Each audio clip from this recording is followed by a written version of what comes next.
The kingship of Talut and what followed. The Quran narrates another story of the ingratitude of the children of Israel, which is elaborated upon in Surah Al-Baqarah. The children of Israel demanded from their prophet that a king be appointed over them so that they could fight in battles under his leadership. The prophet warned them that if warfare were made obligatory upon them, they might not be able to fulfill it.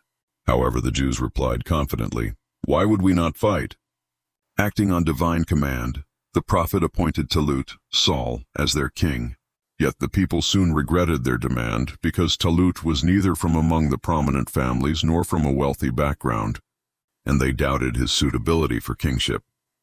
Before understanding the reaction of the Jews, it is important to know which prophet was approached for the appointment of a king. Some scholars mention the name of Joshua, Yusha bin Nun, but his era was nearly the same as that of Prophet Moses, Musa, and the events in question occurred much later. According to other scholars, this matter belongs to the time of Prophet Dawood, David. The period between Moses and David spans nearly 1,000 years. After the death of Prophet Moses, the Jews again turned rebellious, and Allah allowed their enemies to gain dominance over them. Despite being supported by numerous prophets and the blessings of the Torah and the Ark of the Covenant, Tabut al-Sakinah, the children of Israel lost their advantages due to their ingratitude. The arrival of Nebuchadnezzar, Bakht Nasser, marked a turning point.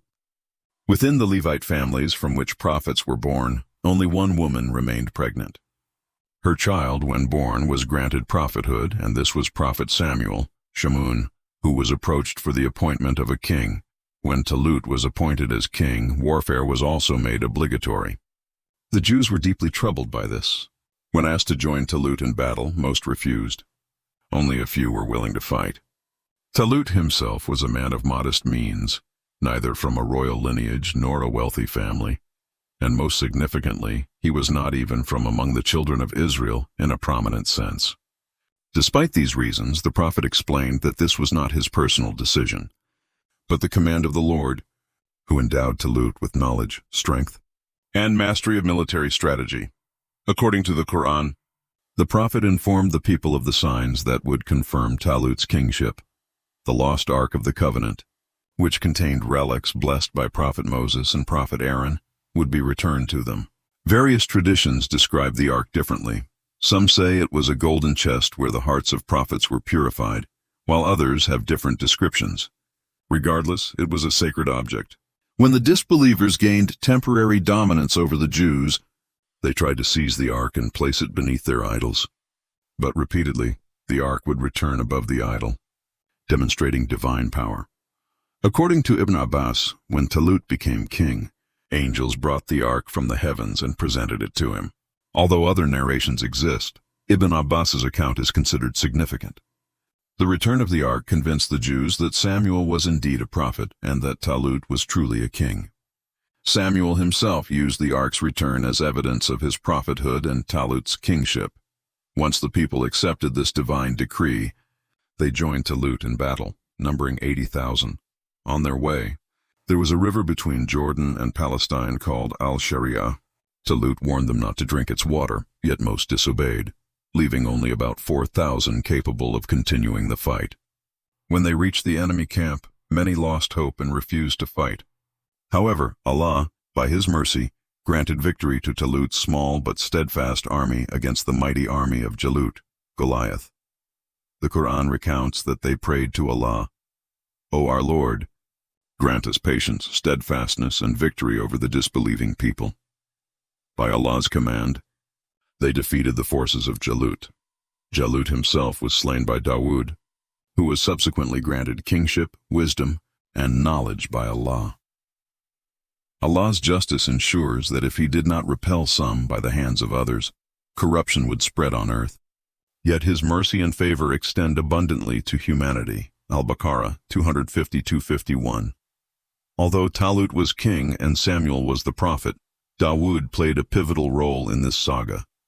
He led Talut's select soldiers in battle, while 76,000 of the 80,000 Israelites had deserted. The small group of faithful prayed fervently, and Allah granted them strength and victory over the overwhelming enemy forces. According to Jewish traditions, Talut promised Dawood that if he killed Jalut, He would marry his daughter to him and grant him half of his wealth and kingdom. Daud took a sling, struck Jalut with a stone, and killed him. Talut honored his promise, and Daud gained a share in the kingship. Eventually, both the kingship and prophethood came to Daud. Later, Daud and his son Solomon, Suleiman, succeeded in consolidating and expanding their kingdom to include territories that were previously dreams for the Israelites. However, this period of dominance continued only through the time of Solomon. Before Talut's kingship, aside from Jerusalem, regions like Magda, Dor, Jazer, Hazer, Jezreel, Bethshan, and others were occupied by nations that worshipped idols instead of the one true God.